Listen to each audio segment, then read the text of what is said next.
The crack of a pistol firing into the air shattered the early morning quiet of Rawhide, Nevada, causing Charlotte Wilson to jolt upright in bed, her heart hammering against her ribs. Her bedroom door flew open seconds later, and her brother Frank stood in the doorway, his face a mask of fury and desperation. "Get up and pack your things," he snarled, his bloodshot eyes revealing a night spent drinking. "Only what you can carry on horseback." "Frank, what's happened?" Charlotte asked, clutching her quilt to her chest, a chill running through her that had nothing to do with the cool May morning of 1878. "Just do as I say," he shouted, slamming the door behind him. Charlotte's trembling hands fumbled with her clothing as she dressed quickly, her mind racing. At 22, she had been managing their modest ranch house since their parents died 4 years ago, while Frank, 8 years her senior, handled the cattle operation. But lately, his gambling and drinking had grown worse, and she'd noticed more cattle missing from their herd each month. She grabbed her mother's silver hairbrush, a small leather-bound journal, and a photograph of her parents, stuffing them into a canvas bag along with 2 dresses and necessary undergarments. As she worked, she could hear Frank's heavy footsteps pacing the wooden floor of their small ranch house, punctuated by the occasional crash of something being thrown. When Charlotte emerged from her room, her brother was waiting, a rope in his hands. "Frank?" she questioned, backing away instinctively. "What are you doing?" "The cattle are gone, Charlotte," he said, his voice hollow. "Every last one. I lost them all." "What do you mean, lost them?" she asked, though the sinking feeling in her stomach told her she already knew. "Gambling debt," he admitted, looking anywhere but at her face. "I owed money to Dawson. A lot of money." Charlotte felt the blood drain from her face. Silas Dawson was the most ruthless cattle baron in the territory, a man who collected debts one way or another. "So we'll sell the ranch," Charlotte suggested desperately. "Start over somewhere else." Frank laughed bitterly. "Ranch belongs to Dawson now too, everything does." "Everything except me," Charlotte said firmly, lifting her chin. "I'll find work in town, maybe Mrs. Peterson needs help at the boarding house." "It's too late for that," Frank interrupted, finally meeting her eyes, his own filled with a terrible resolve that made her blood run cold. "Dawson's men are coming at noon. I made a deal." Understanding dawned slowly, horror creeping over Charlotte like ice water. "What kind of deal, Frank?" "You," he said simply. "You're the payment." Charlotte's bag slipped from nerveless fingers, hitting the floor with a soft thud. "You can't be serious. You're selling me. Your own sister." "Not selling," Frank corrected, as if the distinction mattered. "Offering you in marriage to settle the debt. Dawson has a son about your age. Been looking for a wife." "Noah Dawson is a monster just like his father," Charlotte cried, backing toward the door. "I'd rather die than marry him." Frank lunged forward, grabbing her arm with bruising force. "You think I want this? You think I have a choice? They'll kill us both if I don't pay what I owe." Charlotte twisted, trying to break free, but her brother was stronger. In one swift motion, he looped the rope around her wrists, binding them tightly. "I'm sorry, Charlotte," he said, and for a moment she could see genuine regret in his eyes. "But it's done." Hours later, Charlotte sat rigidly on a kitchen chair, her wrists raw from struggling against her bonds. She had screamed herself hoarse, begging Frank to reconsider, to run away with her, to find another solution. But he had simply walked outside to the barn, returning with a bottle of whiskey that he was now steadily draining as they waited. The sound of approaching horses made them both freeze. Frank stumbled to his feet, grabbing his rifle from above the mantel before moving to the window. "It's not Dawson," he said, frowning. "Just one rider." Charlotte's heart leaped with hope. Perhaps it was the sheriff or one of their neighbors, someone who could help her.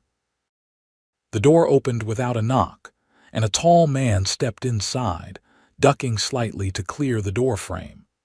Dust covered his dark clothes and the brim of his black hat shadowed his face. When he straightened, Charlotte caught a glimpse of piercing blue eyes in a sun-weathered face. "Who the hell are you?" Frank demanded, raising his rifle. The stranger ignored the weapon, his gaze traveling from Frank to Charlotte, lingering on her bound wrists before returning to her brother. "Name's Thomas Drake," he said, his voice low and even. "Heard you're in trouble with Dawson." Frank's finger twitched on the trigger. "That's not your concern, mister." "Might be," Drake replied, removing his hat and revealing thick brown hair streaked with gold from the sun. He was younger than Charlotte had first thought, perhaps in his late 20s. "I'm looking to buy cattle." "Heard you might be selling." A bitter laugh escaped Frank's lips. "You're too late. Cattle are gone." "All of them?" Drake asked, his expression remaining neutral. "Every last one," Frank confirmed, taking another swig from his bottle. Drake nodded slowly, his gaze drifting back to Charlotte. "And the lady? Is she part of Dawson's payment?" Charlotte felt heat rise to her cheeks, both from shame and anger at being discussed like property. "My sister," Frank said shortly. "And yes." "Please," Charlotte said, finding her voice at last. "Help me. My brother's lost his mind." Drake considered her for a long moment, his expression unreadable. Then he reached into his coat and pulled out a leather pouch that clinked heavily as he set it on the table. "How much do you owe Dawson?" he asked Frank. Frank lowered the rifle slightly. $2,000. Drake nodded, reaching into another pocket and adding a second pouch beside the first. "I'll give you $6,000 for your sister." Charlotte gasped, outrage flooding through her. This wasn't rescue, this was another man trying to buy her. "You can't be serious," she spat. "I'm not livestock to be traded." But Frank was already stepping forward, his eyes fixed on the money. "6,000. "Frank, no," Charlotte cried, struggling against her bonds. "You can't do this." Drake held up a hand. "I think the lady misunderstands my intentions." His blue eyes met Charlotte's directly. "Miss Wilson, I'm offering to pay off your brother's debt and provide him enough to start over somewhere else. In exchange, I'll take you to safety, away from Dawson and his son." "Why would you do that?" Charlotte asked suspiciously. "What do you want from me?" "Nothing," Drake replied. "Consider it a loan if your pride demands. You can repay me when you're settled and working." Frank shook his head. "Dawson's men will be here any minute. If they find out I've cheated them, then we'd better move quickly," Drake interrupted. "Do we have a deal?" Frank looked at the money, then at Charlotte, indecision warring on his face. "Frank, please," Charlotte pleaded. "If you ever loved me at all, don't send me to Noah Dawson." Something in her brother's eyes shifted, a flash of the boy she'd once known, the brother who had taught her to ride and defended her from schoolyard bullies. He reached forward suddenly and untied her wrists.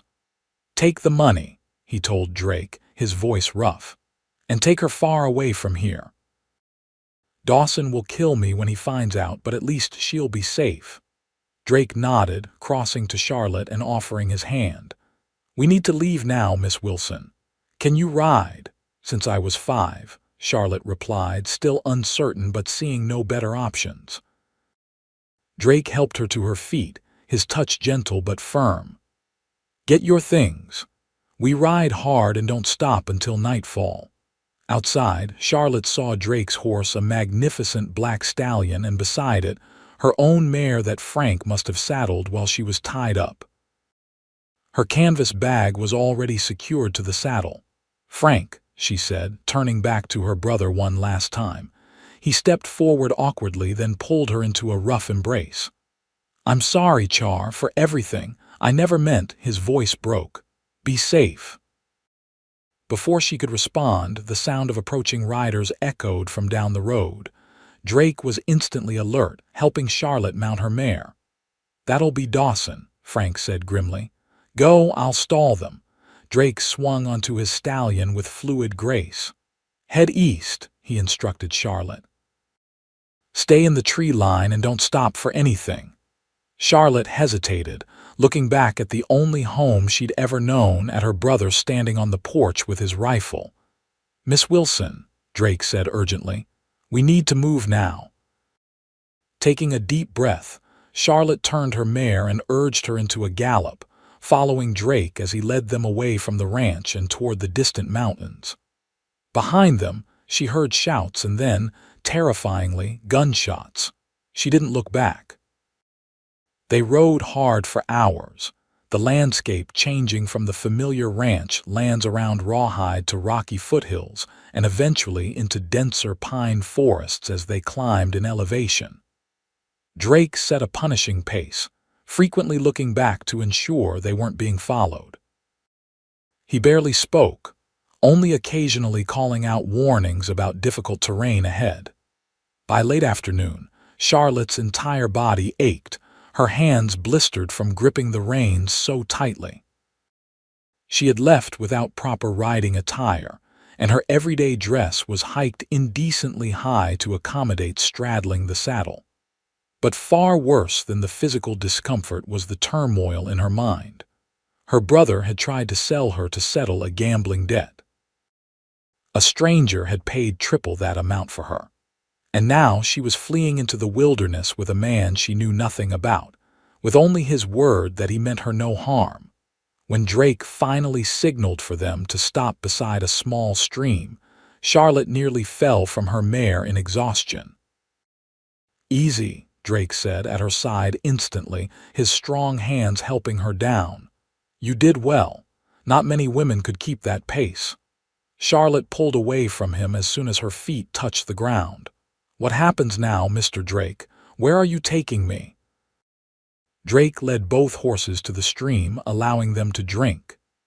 There's a small town about 30 miles further east called Pinecrest.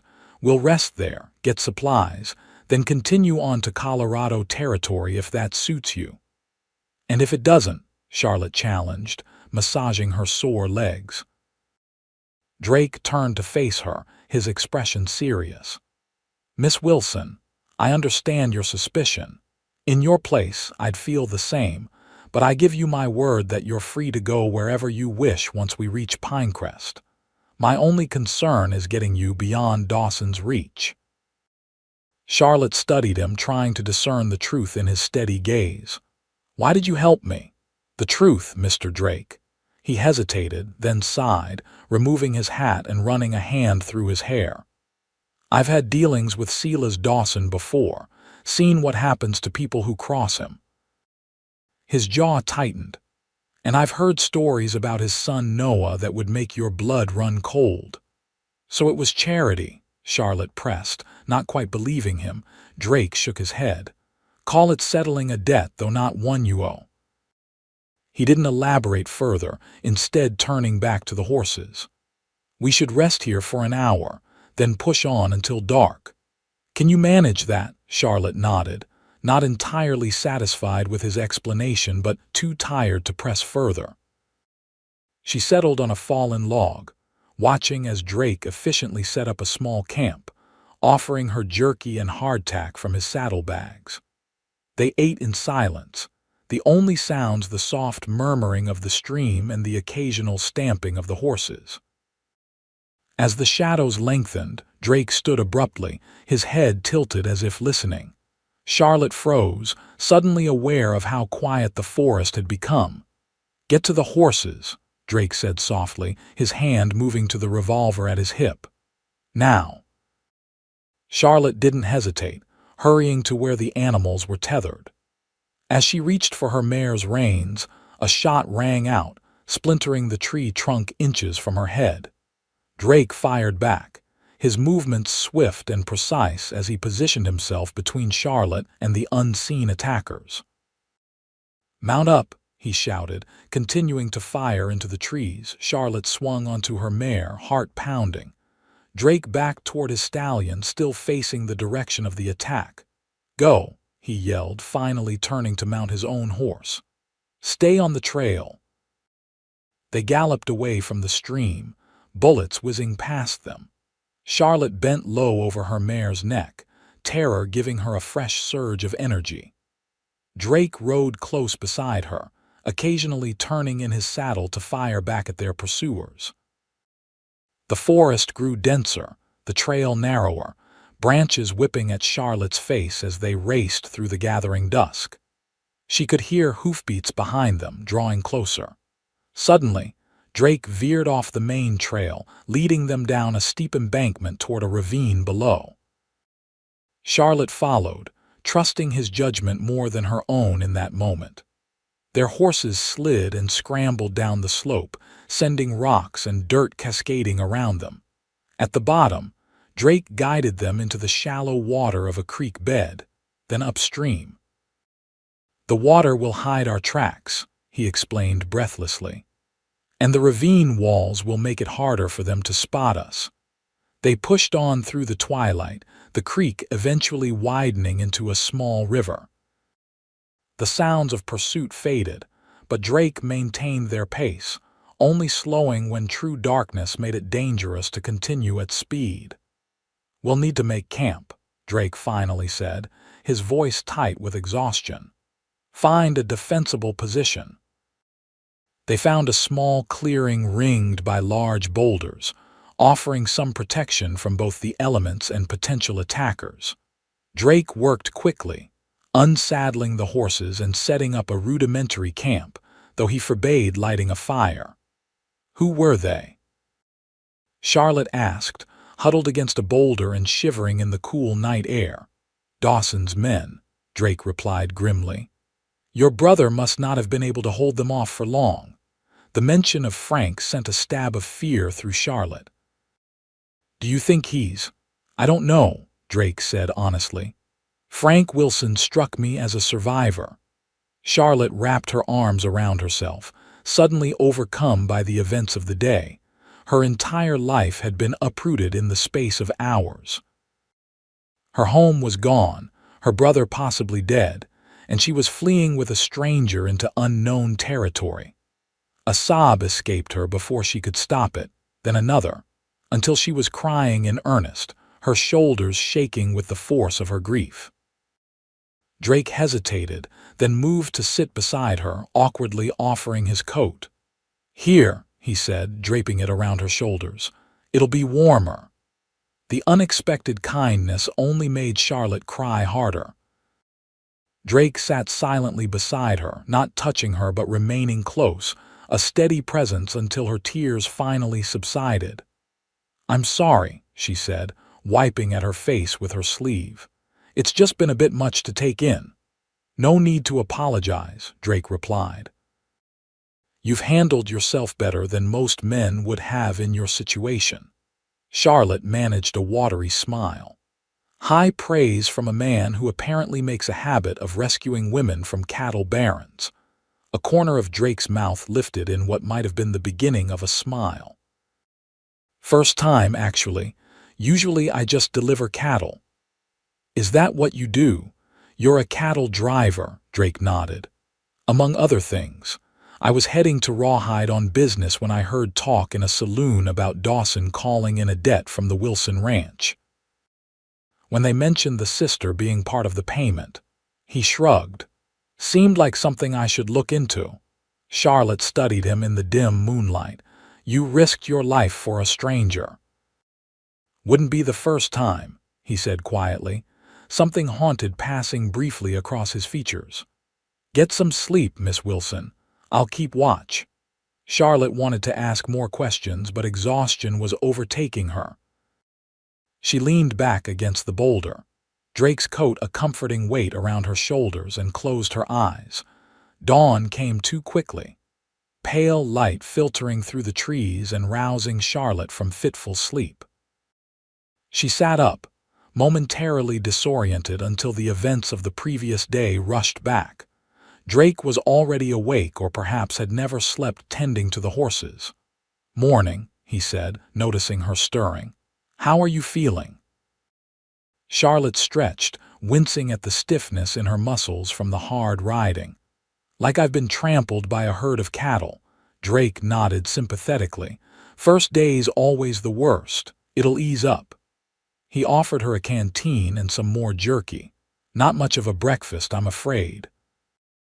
It's fine, Charlotte assured him, suddenly ravenous despite the tough, salty meat. How far to Pinecrest? We should reach it by midday if we keep a good pace, Drake replied, studying the sky. Weather's holding at least. They broke camp quickly, Drake insisting on checking for signs of pursuit before they set out. He seemed satisfied that they had lost their trackers during the night, but his vigilance didn't waver as they resumed their journey. The terrain grew increasingly mountainous, the air cooler and crisper as they climbed. Charlotte found herself marveling at the beauty of the landscape, despite their circumstances, sweeping vistas of pine forests, dramatic rock formations, and distant snow-capped peaks. It's beautiful, she said during a brief stop to rest the horses. I've never been this far from Rawhide before, Drake nodded, his eyes scanning the horizon. Nevada has its charms, but wait until you see Colorado, some of the prettiest country God ever made. You've traveled a lot, then? Charlotte asked, curious about this reserved man who had turned her life upside down. Enough, he replied cryptically, then softened slightly at her obvious disappointment with the answer. I was born in Missouri.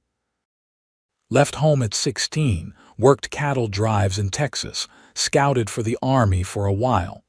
Spent the last few years moving between Nevada and Colorado territories. No family, Charlotte ventured. Something shuddered in Drake's expression. Not anymore. Before she could ask more, he straightened, pointing ahead. Look there. In the distance, Charlotte could make out thin wisps of smoke rising above the trees. Pinecrest, Drake nodded. We'll be there in a couple of hours. He hesitated, then added, once we're there, you'll need to decide what you want to do next. I can help you get set up somewhere safe, or if you have family elsewhere, I can see about getting you passage. The reality of her situation hit Charlotte anew. She had no home to return to, no family besides Frank, whose fate remained unknown. She had some education enough to perhaps work as a teacher or shopkeeper's assistant, but little practical experience beyond running a ranch household. I don't know, she admitted. I haven't had time to think that far ahead. Drake swung back onto his stallion. No rush to decide. First, let's get you to town and find a proper meal and bath. The promise of both was enough to motivate Charlotte through the final leg of their journey. By early afternoon, they were riding into the small settlement of Pinecrest, a logging town nestled in a valley between towering mountains. Despite its remote location, the town was bustling with activity. Lumber mills operated at the edge of town, their saws whining in the distance. The main street featured the usual establishment's general store, saloon, blacksmith, as well as a modest hotel with a sign advertising hot baths, 25 cents. Drake led them directly to the hotel, dismounting and helping Charlotte down from her mare. She was painfully aware of her disheveled appearance, her dress dirty and creased, her hair a tangled mess after 2 days on the trail. Wait here, Drake said, tethering their horses to the hitching post. I'll see about rooms. He disappeared inside, leaving Charlotte to stand awkwardly on the boardwalk, conscious of curious glances from passers-by. A young woman alone, travel-worn and arriving with a solitary male companion, was bound to raise eyebrows even in a frontier town. Drake emerged a few minutes later, a key in his hand. I've got you a room, he said, and arranged for bath water to be sent up. The owner's wife may have some clothing to spare until we can visit the general store. Thank you, Charlotte said sincerely, touched by his consideration. What about you? I'll get another room, Drake replied, after I see to the horses and make some inquiries around town. Charlotte frowned. Inquiries? Need to make sure Dawson doesn't have connections here, he explained. Better to know if we need to move on quickly. The practical reminder of their situation sobered Charlotte. She followed Drake into the hotel, where the proprietor's wife, a kindly woman in her 50s named Mrs. Hayward, immediately took Charlotte under her wing. "You poor dear," she clucked, leading Charlotte upstairs. "Come along. We'll get you settled. My Emma's about your size. I'm sure some of her things will fit you until you can get proper clothes." Charlotte was shown to a small but clean room with a real bed, a luxury after the previous night on the ground. True to Drake's word, two young men soon arrived carrying a copper tub, followed by others with buckets of steaming water. Once alone, Charlotte stripped off her filthy clothes and sank into the bath with a sigh of pure bliss. As she scrubbed away the dirt of the trail, she found herself thinking about Thomas Drake. He remained something of an enigma, clearly dangerous when necessary, yet unfailingly courteous to her. His determination to see her safely away from Dawson seemed genuine, but she still didn't fully understand his motivations. After her bath, Charlotte dressed in the borrowed clothing, a simple blue cotton dress that was slightly too short but otherwise fit well enough. Mrs. Hayward had also provided a hairbrush, allowing Charlotte to tame her tangled auburn hair into a presentable braid. A soft knock at the door announced the arrival of a tray with a hearty meal of beef stew, fresh bread, and apple pie. Charlotte fell upon the food ravenously, realizing just how inadequate their trail rations had been. She had just finished eating when another knock came. Opening the door cautiously, she found Drake standing in the hallway, freshly bathed himself and wearing clean clothes. Without the trail dust, Charlotte was struck anew by his handsome features, strong jawline, straight nose, and those penetrating blue eyes that seemed to see right through her. "May I come in?" he asked. "I have news." Charlotte hesitated, then nodded, leaving the door open as propriety demanded. Drake stepped inside but remained standing near the entrance. "I've been asking around town," he said without preamble. "No one's seen any of Dawson's men, but there's been talk of hired guns looking for a woman and her kidnapper in towns to the south." Charlotte sank onto the edge of the bed. "So they're still searching for us?" "Yes," Drake confirmed, "but they're looking in the wrong direction, which gives us time. I think we should head for Colorado as planned. I know people there who can help get you situated." "I see," Charlotte said slowly. "And what about you? Will you stay in Colorado as well?" Drake shifted uncomfortably. "I have business to attend to elsewhere once I know you're safe." Of course, Charlotte thought. Once his self-appointed mission was complete, Thomas Drake would move on. The thought brought an unexpected pang of disappointment. "How soon do we leave?" she asked, focusing on practicalities. "Dawn tomorrow if that suits you," Drake replied. "I've arranged for fresh supplies and proper riding clothes for you. The journey will take about a week if the weather holds." Charlotte nodded, resigned to more hard riding but seeing no better options. "I should thank you properly, Mr. Drake. You've gone to extraordinary expense and trouble for me." Drake waved away her thanks. The money meant nothing. As for the trouble, his expression softened slightly. "Let's just say I sleep better knowing Noah Dawson won't get his hands on you." There was a personal edge to his words that made Charlotte curious. "You mentioned you had dealings with the Dawsons before. What happened?" Drake's face closed off immediately. "It doesn't matter now." "Get some rest, Miss Wilson. We have another long day ahead of us tomorrow." He left before she could press further, closing the door firmly behind him. Charlotte stared after him, more intrigued than ever by the mysterious cowboy who had rescued her. Later that evening, after visiting the general store to acquire proper riding attire and a few personal necessities, Charlotte found herself unable to sleep despite the comfortable bed. The events of the past 2 days kept replaying in her mind, along with worries about what lay ahead. On impulse, she threw on her shawl and slipped downstairs, hoping some fresh air might clear her thoughts. The hotel had a small porch at the back, overlooking a creek that ran behind the property. To her surprise, Drake was already there, leaning against the railing and staring out at the water, a cigarette glowing between his fingers. "Couldn't sleep?" he asked without turning, somehow sensing her presence. "Too much on my mind," Charlotte admitted, joining him at the railing but keeping a respectable distance. Drake nodded, taking a last drag of his cigarette before extinguishing it. "Understandable." They stood in silence for a few moments, listening to the gentle burbling of the creek and the distant hooting of an owl. "I keep thinking about Frank," Charlotte finally said, "wondering if he's alive or dead." Drake turned to look at her, his expression somber in the moonlight. "Would you like me to find out?" Charlotte blinked in surprise. "How?" "I could send a telegram to a contact in Virginia City," Drake explained. "Ask him to make discreet inquiries."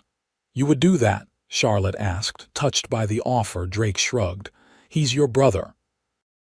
Despite what he did, you have a right to know his fate." Charlotte studied the strong profile of the man beside her.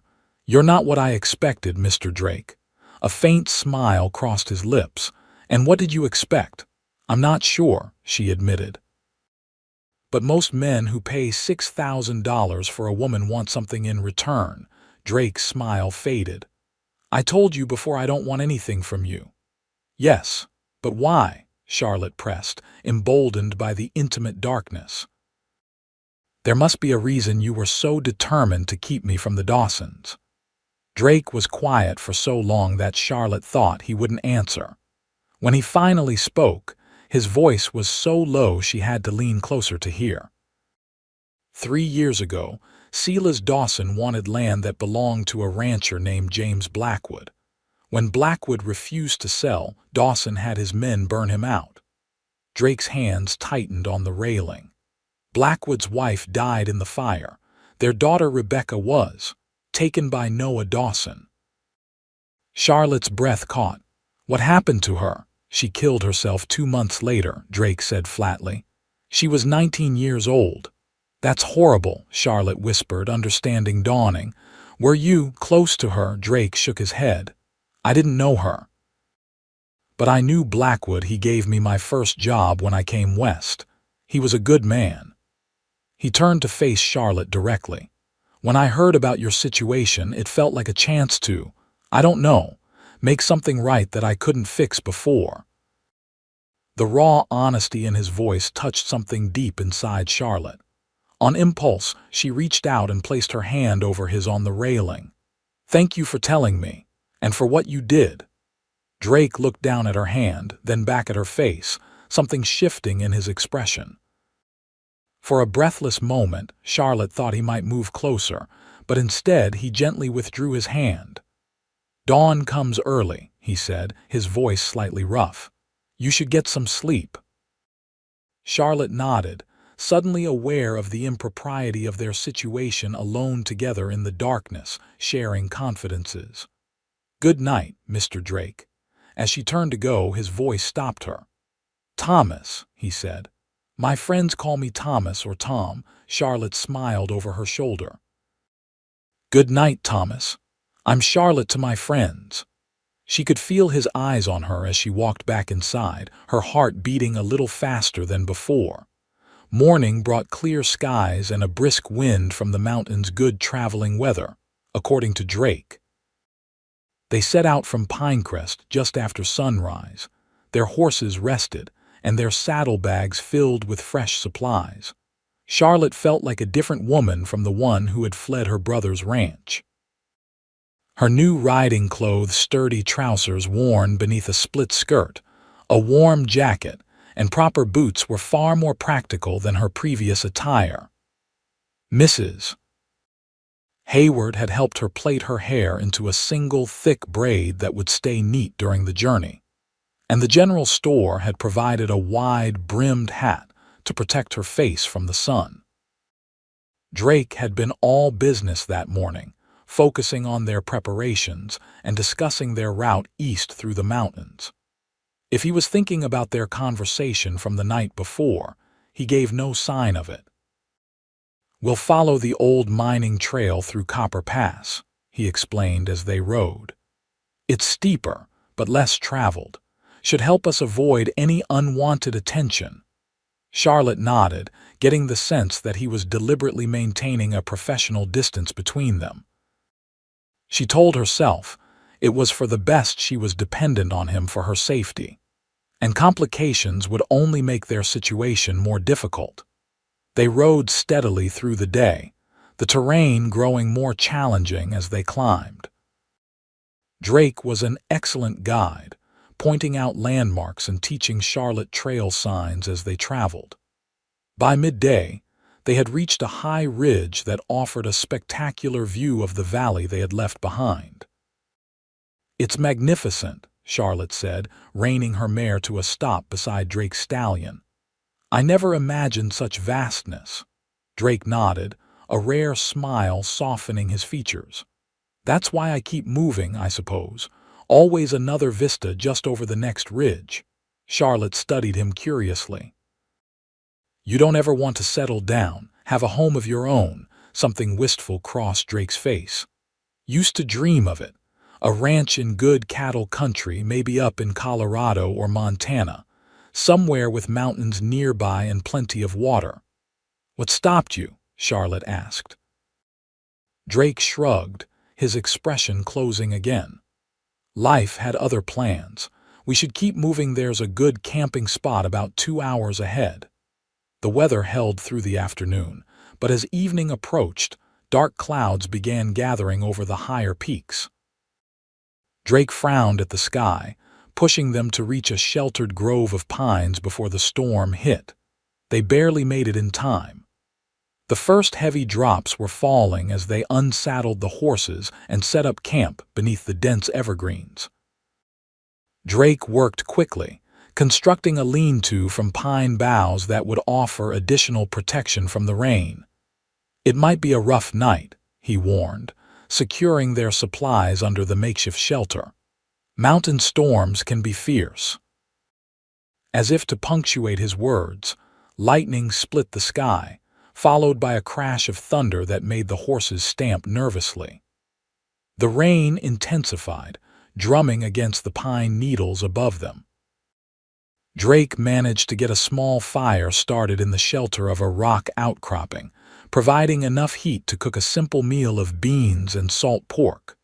They ate huddled close to the flames, the temperature dropping rapidly as night fell. "Will the horses be all right?" Charlotte asked, watching as rain streamed down around their little island of relative dryness. "They'll be fine," Drake assured her. "I've hobbled them under those thick pines. They're hardy animals." Another flash of lightning illuminated the campsite, followed almost immediately by a deafening thunderclap. Charlotte jumped despite herself. "Not fond of storms?" Drake asked, a hint of amusement in his voice. "Not particularly," Charlotte admitted. "Especially not when I'm sitting on a mountain in the wilderness," Drake chuckled. "Fair enough, but we're safer here than we would be in the open." The storm intensified through the evening, the wind whipping through the trees and occasionally sending sprays of water into their shelter. Charlotte found herself edging closer to Drake and the fire, both for warmth and security. "Try to get some sleep," Drake suggested, adding more wood to the fire. "I'll keep watch and make sure the fire doesn't go out." Charlotte nodded, wrapping herself in her bedroll and lying down as close to the fire as was safe. Despite her exhaustion, sleep proved elusive, each crash of thunder jolting her back to full alertness. After an hour of tossing restlessly, she gave up and sat up. Drake was still awake, his back against a tree trunk, watching the storm through the gaps in their shelter. "Can't sleep?" he asked quietly. Charlotte shook her head. "Too loud, and I keep thinking about—" She hesitated, then continued, "about Frank and Dawson's men and everything that's happened." Drake studied her thoughtfully, then reached for his saddlebag. To Charlotte's surprise, he pulled out a small leather-bound book. "What's that?" she asked. "Poetry," he replied, a little self-consciously. "Whitman helps pass the time on long trails." Charlotte blinked in surprise. "You read poetry?" A faint smile touched Drake's lips. "Don't look so shocked. Even cowboys appreciate fine words now and then." "Would you?" Charlotte hesitated, then asked, "Would you read some? It might help drown out the storm." Drake seemed taken aback by the request, but after a moment's consideration he nodded. Opening the book to a dog-eared page, he began to read, his deep voice adding resonance to Whitman's words about the open road and the journey of life. Charlotte closed her eyes, letting the poetry wash over her, Drake's steady voice creating a counterpoint to the wild storm outside. Gradually, the tension eased from her body, and before he had finished the third poem, she had drifted into sleep. She woke to silence and the pale light of dawn filtering through the pine boughs. The storm had passed, leaving the forest fresh and dripping. Drake was already up, tending to the horses and preparing a simple breakfast of coffee and hardtack. "Good morning," he said when he noticed her stirring. "Sleep well," Charlotte nodded, a little embarrassed to realize she must have fallen asleep during his reading. "Yes, thank you." "And thank you for the poetry. It helped." Drake shrugged, but she caught a pleased expression briefly crossing his face. "Storms passed. Should be good traveling today, though the trails might be muddy." They broke camp efficiently, falling into an easy rhythm that suggested they'd been traveling together far longer than just a few days. As they rode, Charlotte found herself studying Drake when he wasn't looking, the confident set of his shoulders, the gentle way he handled his horse, the occasional smile that transformed his serious face. It was dangerous, she knew, to develop feelings for the man who had rescued her. Once they reached Colorado, he would deliver her to safety and continue on his way.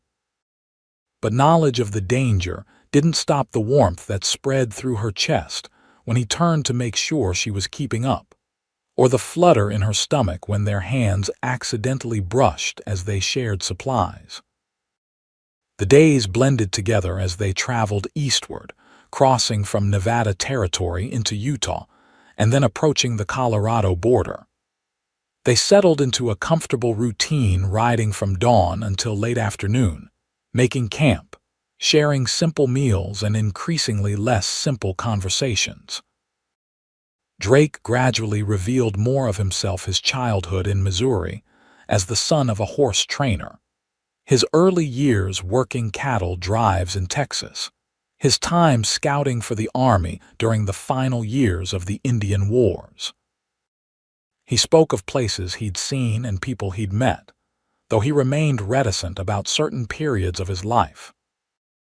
In turn, Charlotte shared stories of growing up on the ranch outside Rawhide, of her parents and the dreams she'd had before their deaths had left her responsible for maintaining the household, while Frank ran the cattle operation.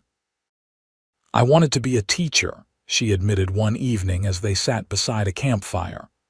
"I even took some courses by mail from a college back east, but after Mother and Father died, there wasn't time or money for such things." "It's not too late," Drake pointed out. "You're young yet." Charlotte smiled wistfully. "Perhaps, but circumstances have a way of narrowing one's options." Drake studied her across the flames. "Is that what you want to do in Colorado? Teach?" The question made Charlotte realize she hadn't given much thought to her future beyond reaching safety. "I don't know," she admitted. "What's it like, the place we're heading, Silver Creek?" "It's a decent-sized town," Drake replied. "Started as a mining settlement but grew into something more stable.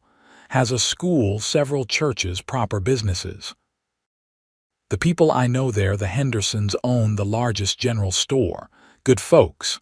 They've been looking for help, and they have rooms above the store where you could stay."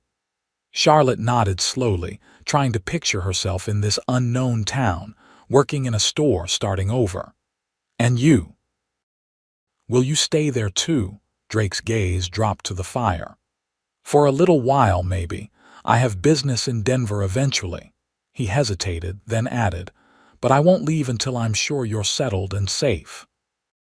The statement should have reassured her, but instead, it served as a reminder that their time together had a definite end point. Charlotte was surprised by how much the thought troubled her.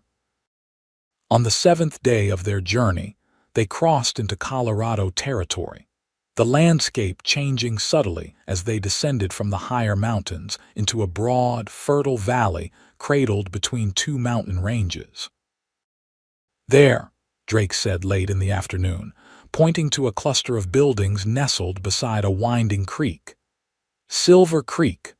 Charlotte reined her mare to a stop beside him, taking in the sight of the town that might become her new home. It was larger than Rawhide, with several streets of buildings and what appeared to be a small commercial district at its center. The setting sun glinted off church spires and metal rooftops, giving the town a golden glow. It's lovely, she said softly. Drake nodded. It's a good place. Growing but not too fast, still has a sense of community. He glanced at her. You could build a life here if you wanted to. Something in his tone made Charlotte look at him sharply, but his expression revealed nothing. I suppose we'll see, she said carefully. They rode into town just as dusk was falling, the main street still busy with evening activity. Charlotte was conscious of curious glances as they passed a dusty man and woman who had obviously been on the trail for days, were bound to attract attention in a settled community. Drake led them to a 2-story building with Henderson's General Mercantile painted on a large sign across the front. Light spilled from its windows, and several customers were just leaving as they approached. Wait here, Drake said, dismounting and tying his horse to the hitching post. Let me speak to Robert first. Charlotte nodded, suddenly nervous about meeting these friends of Drake's who might become her employers and landlords. She watched as Drake entered the store, disappearing from view. Several minutes passed before the door opened again. Drake emerged accompanied by a tall, broad-shouldered man with graying brown hair and a neatly trimmed beard. The man, presumably Robert Henderson, hurried toward Charlotte with a warm smile.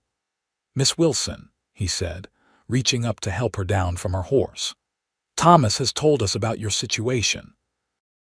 Please, come inside where it's warm. My wife is eager to meet you. Charlotte allowed herself to be assisted down, legs stiff from the day's riding. Thank you, Mr. Henderson. It's kind of you to welcome me so late in the day. Nonsense, Henderson replied jovially. Any friend of Thomas Drake is welcome in our home anytime. He turned to Drake. Why don't you take the horses around back to the stable? James can help you get them settled while I introduce Miss Wilson to Margaret. Drake nodded, gathering the reins of both horses. I'll join you shortly, he told Charlotte, leading the animals away. Inside, Henderson's General Mercantile proved to be a well-stocked, orderly establishment that seemed to carry everything from farming implements to fancy dress goods. At the back, a door led to what appeared to be living quarters. Robert Henderson ushered Charlotte through this door into a cozy parlor where a plump, pleasant-faced woman was setting out tea things. Margaret, Henderson said, this is Miss Charlotte Wilson, Thomas's friend from Nevada. Margaret Henderson beamed, immediately coming forward to take Charlotte's hands in her own. My dear, we're so pleased to meet you. Thomas sent a telegram last week saying he was bringing a young lady who needed a fresh start. We've prepared the guest room for you. You must be exhausted after your journey. Charlotte blinked in surprise. A telegram, but we've been on the trail for days. He must have sent it from Pinecrest before you left, Robert explained. Thomas always thinks ahead. The thought that Drake had been planning for her arrival even before they left Nevada touched Charlotte deeply. He hadn't just rescued her on impulse, he had been ensuring her future security from the very beginning. Margaret bustled about, pouring tea and offering Charlotte a plate of fresh biscuits that made her mouth water after days of trail rations. "Robert tells me you might be interested in working in the store," she said. "We could certainly use the help, especially someone with education." "Thomas mentioned you had hoped to be a teacher," Robert added. "As it happens, our town is growing rapidly, and the school board has been discussing the need for an assistant to Mr. Parker, our current schoolmaster." Charlotte set her teacup down in surprise. "Are you suggesting I might teach here?" "Not immediately, perhaps," Robert said. "But after you've settled in and the town has gotten to know you, it would be a possibility worth exploring. In the meantime, we genuinely need help in the store, particularly with the bookkeeping." Charlotte felt a surge of hope for the first time in days. These kind people were offering not just immediate safety but a future with real possibilities. "I don't know what to say except thank you." The back door opened, and Drake stepped into the parlor, his hat in his hands. He had clearly taken a moment to wash up, his face and hair damp, though his clothing was still trail dusty. "Thomas," Margaret said warmly, "come have some tea. I was just telling Miss Wilson about the possibility of her eventually teaching at the school."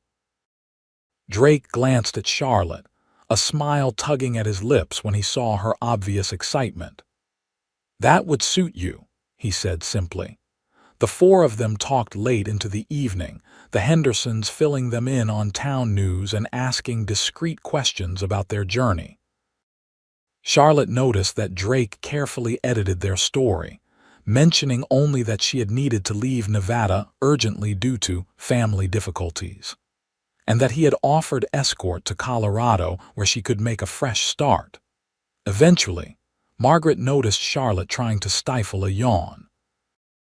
"Where are my manners?" she exclaimed. "You poor dears must be exhausted. Let me show you to your rooms." She led them upstairs to a hallway with several doors.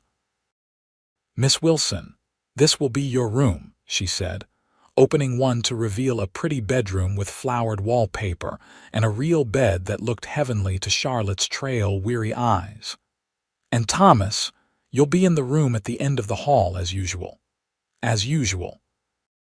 The casual phrase suggested Drake had stayed with the Hendersons many times before. Charlotte felt a stab of curiosity about this man who seemed to have connections and friends across multiple territories, but no permanent home of his own. "Thank you, Margaret," Drake said, "for everything." When the older woman had gone, Drake lingered in the hallway with Charlotte. "Will you be comfortable here?" he asked quietly. Charlotte nodded. "The Hendersons are lovely. I can't believe you arranged all this in advance." Drake shrugged. It seemed prudent. He hesitated, then added, "I'll be staying for a few days to make sure you're settled. After that, you'll go to Denver," Charlotte finished for him, trying to keep disappointment from her voice. Drake studied her face for a long moment, something unreadable in his eyes. "Yes," he finally said. "I have business there that can't wait much longer." Charlotte nodded, forcing a smile. "Well, I'm grateful for everything you've done. I don't know how I'll ever repay you." "There's nothing to repay," Drake said firmly. "Just—" He seemed to struggle for words. "Just be happy here, Charlotte." "That's enough." Before she could respond, he turned and walked to his room, closing the door behind him. Charlotte stood in the hallway for a moment longer, a confusing mixture of gratitude, sadness, and something deeper swirling within her. The next few days passed in a blur of activity. Margaret Henderson took Charlotte under her wing, introducing her to the workings of the store and to various townspeople who came in to shop. Robert began teaching her the bookkeeping system, pleased to discover she had a quick mind for figures.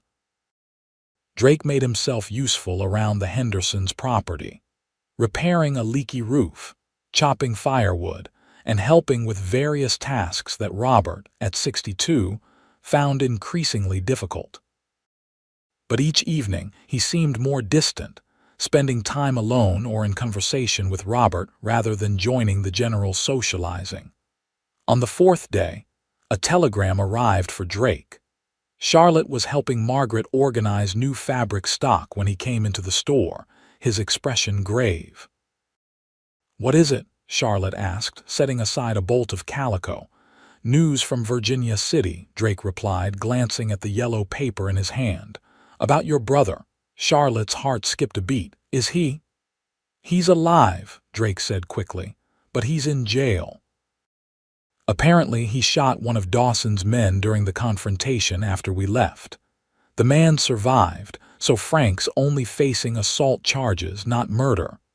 Relief washed through Charlotte, followed quickly by concern. "Will he stay in jail?" Drake shrugged. "Depends on whether he can make bail, and whether Dawson pursues the matter. My contact says there's talk that Dawson might drop the charges in exchange for the deed to your ranch, which Frank apparently still holds." Charlotte absorbed this information, her feelings toward her brother still complicated. He had tried to sell her to settle a debt, yet he had also fought to give her a chance to escape. "At least he's alive," she said finally. Drake nodded, folding the telegram and tucking it away. "There's something else. I need to leave for Denver tomorrow morning. My business there can't be delayed any longer." Though she had known this was coming, Charlotte felt her heart sink. "I understand," she said, forcing her voice to remain steady. "When will you return?" Something flickered in Drake's eyes, regret perhaps. "I'm not sure. The business might take me elsewhere afterward." "I see," Charlotte said softly, suddenly finding the fabric in her hands fascinating. "Well, I want to thank you again for everything you've done. I'll never forget it." Drake stepped closer, lowering his voice. "Charlotte, he broke off, seeming to struggle with what he wanted to say. Finally, he simply nodded. "I'm glad you're settling in well here. The Hendersons think highly of you already." That evening, the Hendersons insisted on a special dinner to bid Drake farewell. Margaret prepared a roast with all the trimmings, and Robert opened a bottle of good whiskey. The conversation flowed easily, with stories and laughter, but Charlotte found it difficult to join in, her heart heavy with the knowledge that Drake would be gone in the morning. After dinner, as Margaret and Charlotte cleared the dishes, the older woman gave her a knowing look. "He cares for you, you know," she said quietly. Charlotte nearly dropped the plate she was holding. "I don't know what you mean." Margaret smiled gently. "I've known Thomas Drake for 7 years. He stayed with us many times, always passing through, never lingering. Yet he's been here 4 days with no sign of restlessness until that telegram arrived." She patted Charlotte's hand. "And I've seen the way he looks at you when he thinks no one is watching." Charlotte felt her cheeks warm.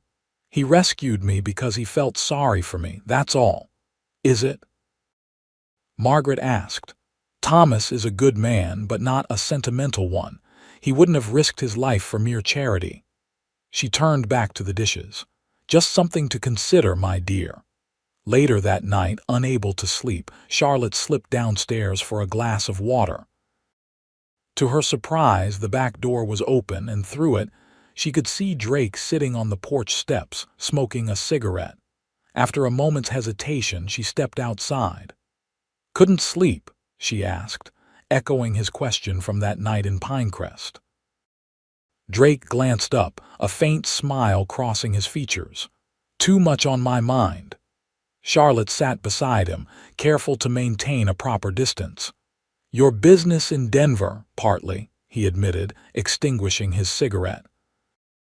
They sat in silence for a few moments, the night air cool but not uncomfortable. Stars blazed overhead, more visible here than they had been in town. "What will you do after Denver?" Charlotte finally asked. Drake shrugged. "Depends on how things go there." "I might head north to Montana for a while." "Always moving," Charlotte observed softly. "It's what I know," Drake replied. Charlotte gathered her courage. "Does it ever get lonely? The constant traveling." Drake was quiet for so long that Charlotte thought he might not answer. "Sometimes," he finally admitted. "More so recently." Their eyes met in the darkness, and Charlotte felt a pull between them that had been growing since that first day on the trail. Drake's gaze dropped to her lips, then back to her eyes. For a moment, Charlotte thought he might close the distance between them. Instead, he stood abruptly. "It's late. We should both get some sleep." Disappointment washed through Charlotte, but she nodded and rose as well. "Safe travels tomorrow, Thomas."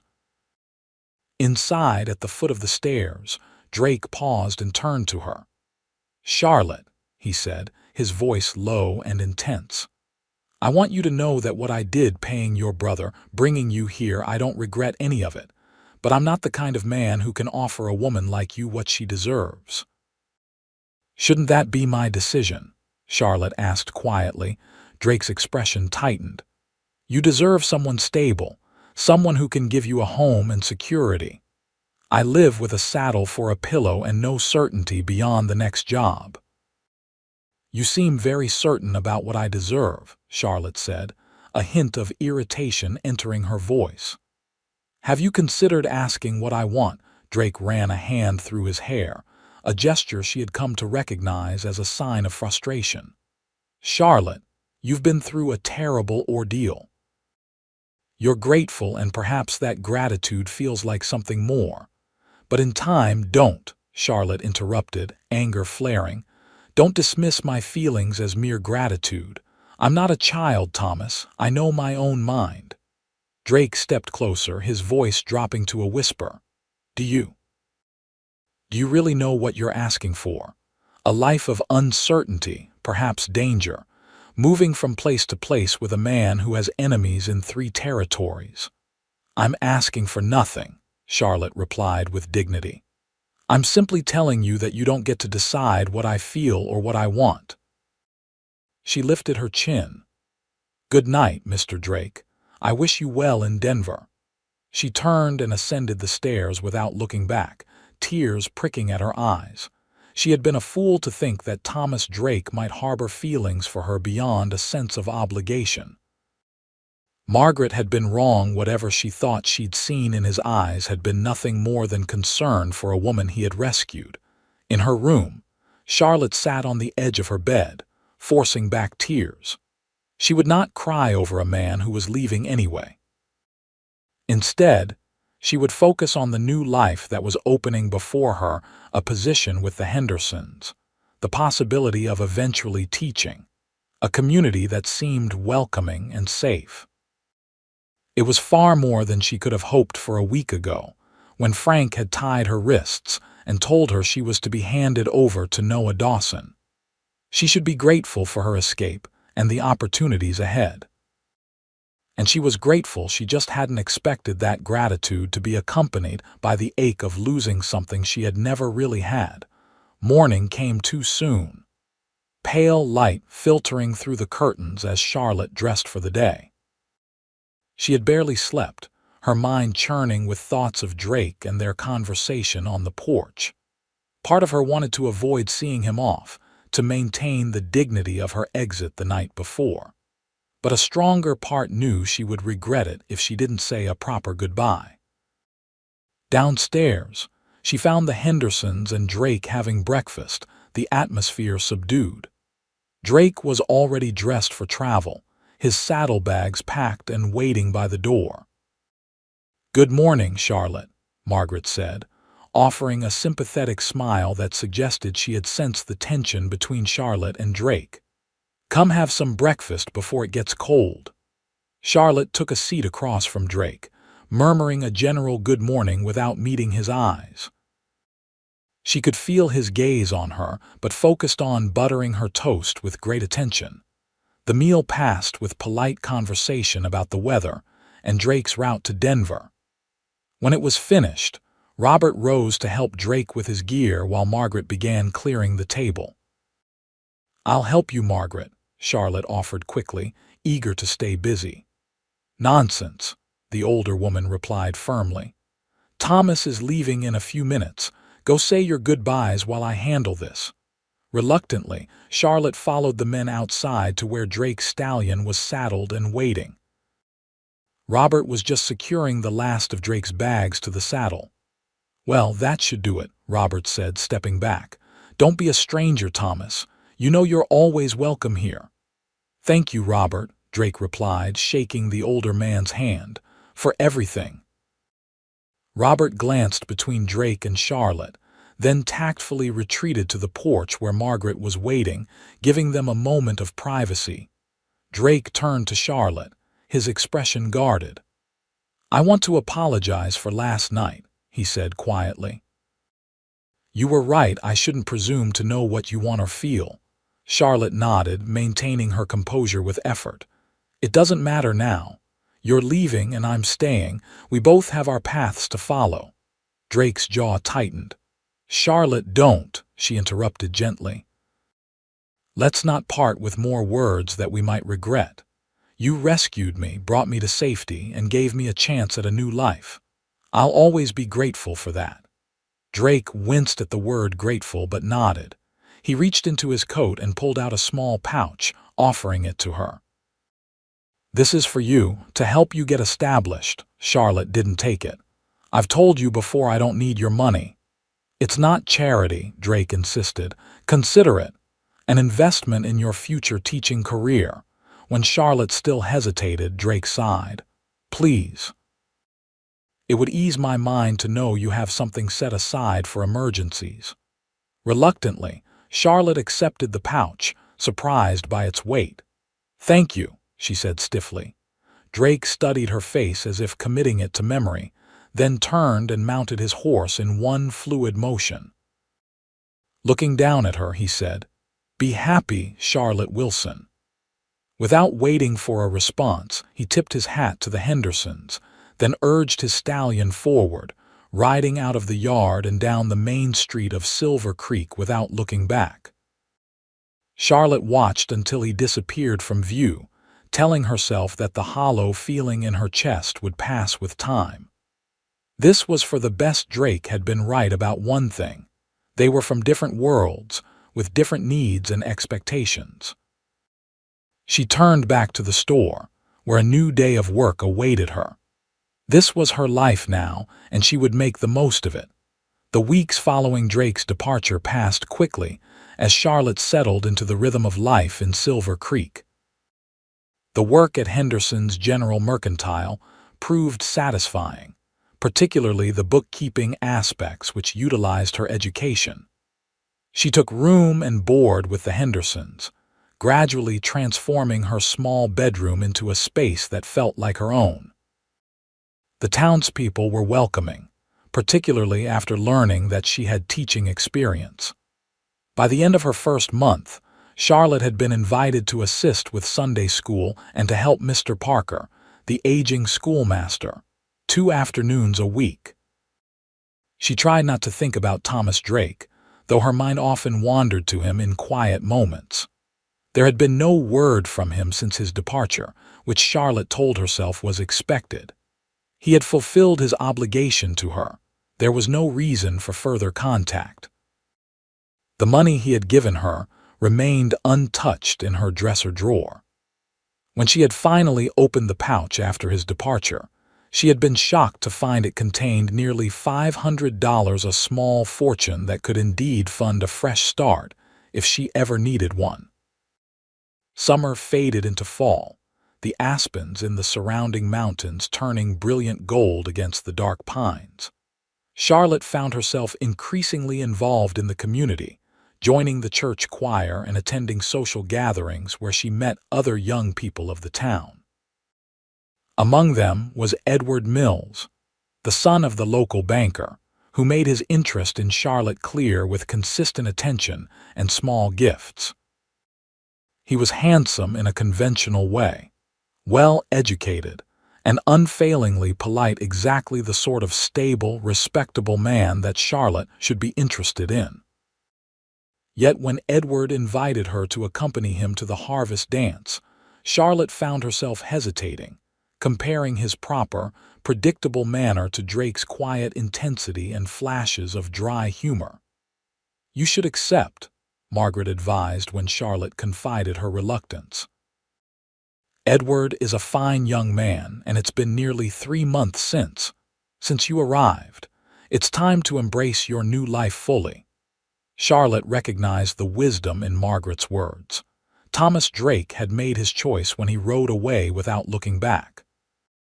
She could not put her life on hold waiting for a man who had made it clear he had no interest in settling down with her or anyone else.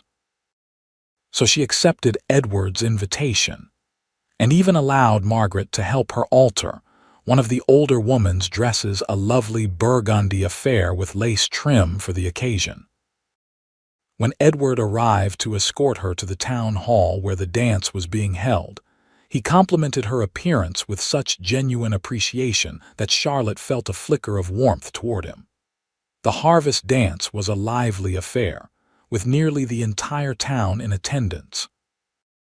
A local string band played energetic reels and waltzes, and tables along the walls groaned with food contributed by the townswomen. Charlotte found herself genuinely enjoying the evening, dancing not only with Edward but with Robert Henderson and several other men of the community. It was during a brief rest between dances, as she stood chatting with Margaret and several other women, that the doors of the town hall opened and a latecomer stepped inside. Charlotte's heart seemed to stop, then race ahead at double speed. Thomas Drake stood in the doorway, scanning the crowd until his gaze locked with hers across the room. He looked different, cleaner, more polished than she remembered. His usually trailed, dusty clothes had been replaced with a dark suit, his hair neatly trimmed.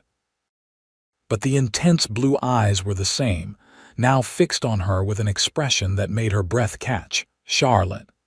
Edward appeared at her elbow, holding 2 glasses of punch. "Are you all right? You look as though you've seen a ghost." Charlotte tore her gaze from Drake to accept the punch with hands that trembled slightly.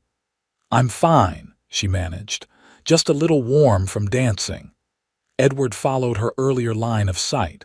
"I see we have a newcomer. Do you know him?" Before Charlotte could decide how to answer, Margaret stepped in. "That's Thomas Drake, a friend of ours. If you'll excuse me, I should go welcome him." Margaret moved through the crowd toward Drake, who reluctantly shifted his attention from Charlotte to greet the older woman. They conversed briefly, Margaret gesturing animatedly while Drake nodded, his expression serious. "Shall we step outside for some air?" Edward suggested, clearly sensing Charlotte's distraction. Charlotte nodded, allowing him to guide her toward the doors that opened onto a small porch at the rear of the hall. The cool October air was a relief after the warmth inside, and Charlotte took a deep breath, trying to steady her racing heart. "You do know him, don't you?" Edward asked quietly. "The man who just arrived." Charlotte hesitated, then nodded. "Yes, he helped me when I left Nevada, escorted me safely to Silver Creek." Understanding dawned in Edward's eyes. "I see. I had wondered about your arrival here. People said you came with a man who then left town immediately." "It wasn't like that," Charlotte said quickly. "Mr. Drake is a friend of the Hendersons. He was simply doing them a favor by ensuring I arrived safely." Edward studied her face carefully. "Is that all he was doing?" Before Charlotte could respond, the door opened and Drake himself stepped onto the porch. He stopped short at the sight of them, his expression darkening. "Excuse me," he said stiffly. "I didn't mean to interrupt." "Not at all," Edward replied smoothly, extending his hand. "Edward Mills." "And you must be Mr. Drake. I understand you're a friend of the Hendersons." Drake shook Edward's hand briefly. "Yes, and you are."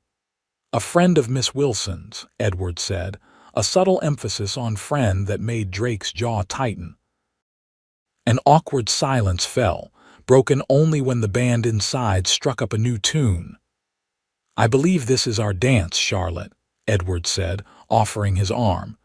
"If you're ready to go back inside." Charlotte looked between the two men, torn. Part of her desperately wanted to stay and speak with Drake, to understand why he had returned after 3 months of silence. But another part feared what that conversation might entail, especially with the evidence of her new life in the form of Edward Mills standing right beside her. "Yes, of course," she said finally, taking Edward's arm. To Drake she added, "It's good to see you again, Mr. Drake. I'm sure we'll have a chance to catch up later." Drake nodded, his expression unreadable. "Of course. Enjoy your evening, Miss Wilson."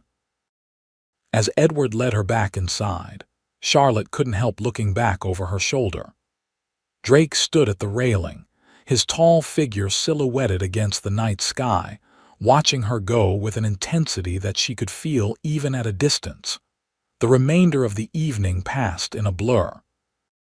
Charlotte went through the motions of dancing and conversation, but her mind was entirely occupied with questions about Drake's return. Had he merely been passing through? Was there some trouble that had brought him back to Silver Creek? Or had he, perhaps, returned for her? When the dance finally ended and Edward escorted her back to the Hendersons' home, she found herself distracted and poor company. Edward, to his credit, seemed to understand that something had unsettled her and did not press for conversation. At her door, he took her hand gently. "I had a wonderful evening, Charlotte. Thank you for accompanying me." "Thank you for asking me," Charlotte replied, summoning a smile. "It was a lovely dance." Edward hesitated, then said carefully, "I sense that Mr. Drake's arrival has complicated things for you. If you need time to sort through whatever history you share with him, I understand." Charlotte was touched by his perceptiveness and consideration. "You're very kind, Edward. I'm not entirely sure what his return means, if anything." Edward lifted her hand and placed a chaste kiss on her knuckles. "Well, whatever it means, know that my regard for you remains unchanged. Good night, Charlotte." After he left, Charlotte entered the house quietly, not wanting to disturb the Hendersons who had returned earlier. To her surprise, a lamp still burned in the parlor, and as she passed the doorway, she saw Drake seated in Robert's armchair, a glass of whiskey in his hand. He rose when he saw her, setting the glass aside. "Charlotte." She paused in the doorway, suddenly very aware of her party dress and elaborately arranged hair. "Thomas, I didn't realize you were staying here." "Robert insisted," Drake replied, "though I can find a room at the hotel if my presence makes you uncomfortable." "Don't be ridiculous," Charlotte said more sharply than she intended. Taking a breath, she added more calmly, "This is the Hendersons' home. You're their friend. Of course you should stay here." Drake nodded, studying her with an intensity that made her feel exposed. "You look beautiful tonight," he said quietly. "That color suits you." Charlotte felt heat rise to her cheeks. "Thank you, I should be going upstairs, it's late." "Charlotte, wait," Drake said as she turned to go. "I need to speak with you about why I came back." Charlotte's heart beat faster, but she kept her expression neutral. "It can wait until morning, surely. As I said, it's late." Drake looked as though he wanted to argue but nodded reluctantly. "Tomorrow, then." Charlotte escaped to her room, her emotions in turmoil. Seeing Drake again had awakened feelings she had been trying to suppress for months. Yet there was Edward to consider as well, kind, steady Edward who had made his interest in her clear, and who deserved better than to be forgotten the moment Thomas Drake reappeared. Sleep eluded her as she tried to make sense of her conflicted heart. By the time dawn light filtered through her curtains, Charlotte had come to only one conclusion. She needed to hear what Drake had to say before she could decide anything. She dressed simply in a blue cotton dress and pinned her hair in a practical style, then descended to the kitchen where she found Margaret already preparing breakfast. "Good morning, dear," Margaret said, a knowing look in her eyes. "Did you sleep well?" "Not particularly," Charlotte admitted, moving to help with the coffee. Is he are the men up yet? Robert is, Margaret replied. Thomas went out early, said he had errands to run in town. He asked me to tell you he'd be back by noon and hoped you might walk with him then. Charlotte nodded, both relieved and disappointed by the delay. Of course. The morning passed slowly as Charlotte went through her usual Saturday routine of helping in the store. She found it difficult to concentrate, making small errors in the bookkeeping that she had to go back and correct. Every time the bell over the door jingled, she looked up expectantly. But Drake did not appear. Finally, as the church clock struck noon, the door opened, and Drake stepped inside. He had abandoned the suit from the previous evening in favor of more familiar attire: dark trousers, a blue shirt, and his customary leather vest. His hat was in his hands, suggesting respect for being indoors rather than uncertainty. "Charlotte," he said, nodding to her behind the counter. "Do you have time for that walk now?" Charlotte glanced at Robert, who waved her away with a smile. "Go on, my dear. Saturday afternoons are always quiet. I can manage here." Outside, the October day was crisp but pleasant, the sun warming the boardwalk as they walked side by side toward the edge of town. Neither spoke until they had passed the last buildings and reached a small bridge that crossed Silver Creek, the water running clear and cold over smooth stones. Drake stopped in the middle of the bridge, looking out over the water. "I've been to Denver, Montana, and back to Nevada since I left," he said without preamble. "Took care of the business I needed to handle, made some money, bought some land." Charlotte leaned against the railing beside him. "That sounds productive." Drake glanced at her, a hint of amusement in his eyes at her neutral response. It was, but something was missing. He turned fully to face her, or rather someone. Charlotte's heart skipped a beat, but she kept her expression carefully composed. "Thomas, let me finish," he interrupted gently. "Please. I've rehearsed this speech for about 200 miles, and if I don't get it all out now, I might lose my nerve." Charlotte nodded, folding her hands in front of her to hide their trembling. Drake took a deep breath. "I told myself I left because of business in Denver, and that was partly true, but the real reason was fear." He looked away, his jaw tight. "Fear that I'd get too attached to you. Fear that I'd ruin your chance at a normal life, at the security you deserve. Fear that I wasn't good enough for a woman like you. You never gave me a choice," Charlotte said quietly. "You decided what was best for me without asking what I wanted." "I know," Drake admitted. "It was wrong, and every day since then I've regretted it." He met her gaze directly. "I came back to ask if it's too late. If you could forgive my arrogance and consider giving me a chance to prove I can be worthy of you." Charlotte's breath caught. "And what about your wandering ways? You said yourself you live with a saddle for a pillow." A slow smile spread across Drake's face. "That's part of what I've been doing these past months. I bought land, Charlotte, a ranch about 15 miles northeast of here. Good water, good grazing. I've hired men to start building a proper house. It won't be ready until spring, but—" He hesitated, then continued, "I'm done wandering. I want roots, a home." "With me?" Charlotte asked, scarcely daring to believe what she was hearing. "If you'll have me," Drake replied simply.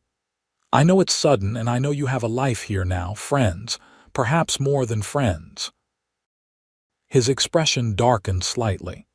That young man from the dance seemed quite attached. "Edward is a friend," Charlotte said carefully. "A kind man who has shown interest in me, yes, but—" She hesitated, then decided honesty was needed. "But he's not you, Thomas." Hope flared in Drake's eyes. "What are you saying?" "I'm saying," Charlotte replied, taking a step toward him, "that not a day has passed when I haven't thought of you. When I haven't wondered where you were, what you were doing, if you ever thought of me." "Every day," Drake said hoarsely, closing the remaining distance between them.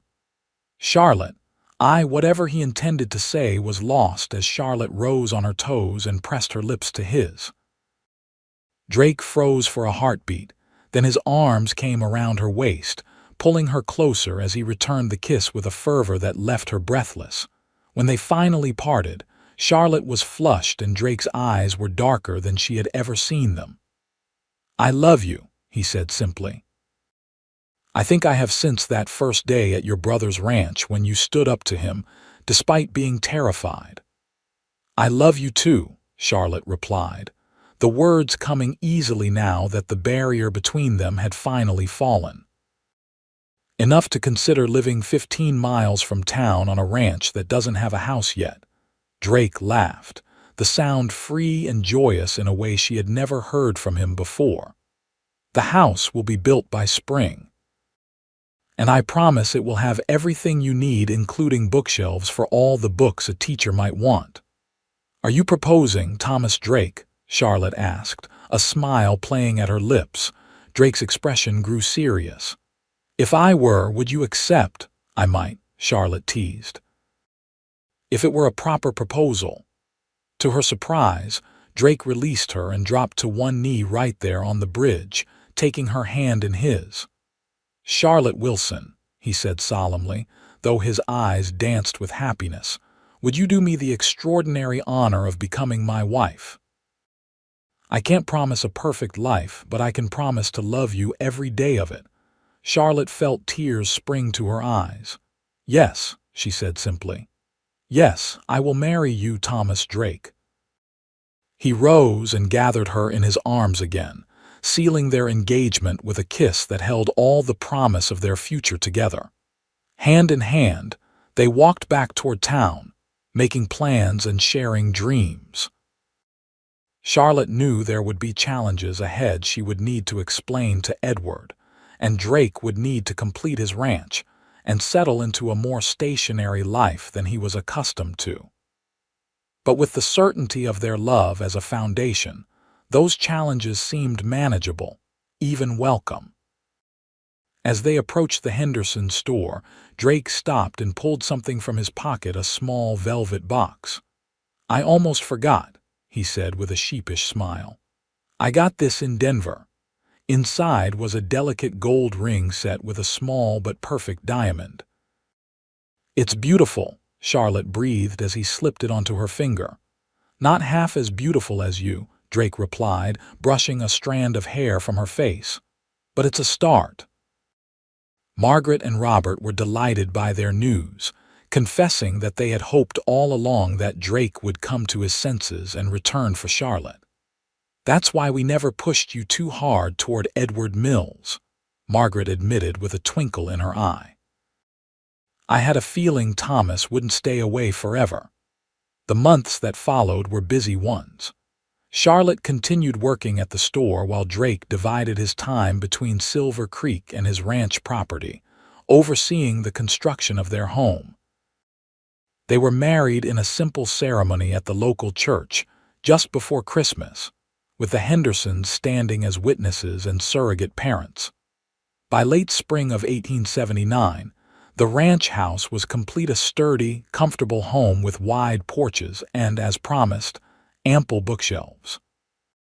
Charlotte hung curtains and arranged furniture, turning the house into a home while Drake worked with his small crew to build up the cattle herd and establish the ranch as a viable operation. One evening in early summer, as they sat on the porch watching the sunset paint the distant mountains gold and crimson, Drake took Charlotte's hand and placed it gently over her still flat stomach. "You think he'll have your eyes or mine?" he asked quietly. Charlotte turned to him in surprise. "How did you know? I was going to tell you tonight." Drake smiled, pulling her close. "You've been glowing for weeks, and Margaret might have hinted that you asked her about remedies for morning sickness." He kissed her forehead. "Are you happy about it?" "More than I can say," Charlotte replied, nestling into his embrace. "Are you?" "Happier than I ever thought possible," Drake admitted. "When I rode into Rawhide that day, I never imagined that paying your brother's debt would lead to all this." He gestured to their home, the land stretching out before them, and finally to Charlotte herself. "It was the best investment I ever made," Charlotte laughed, lifting her face for his kiss. "And to think you paid triple the asking price." "Worth every penny," Drake murmured against her lips. And then some. As darkness fell around them, they remained on the porch, talking softly about their child, their future, and the journey that had brought them together. The road from Rawhide to this moment had been fraught with danger and uncertainty. But as Charlotte rested in the arms of the man she loved, she knew she wouldn't have changed a single step. Their love story had begun with a desperate act of rescue, but it had grown into something far deeper, a partnership built on mutual respect, understanding, and a devotion that would carry them through whatever challenges lay ahead. For Thomas Drake, the wandering cowboy had found his home at last, and for Charlotte Wilson, the woman who had once been treated as property had found her true value in the heart of a man who would cherish her always. On a ranch in Colorado, with the mountains standing sentinel in the distance, they had created not just a home but a sanctuary. And as the first stars appeared in the darkening sky, they held each other close, grateful for the twist of fate that had brought them together and the love that would keep them that way for all the days to come.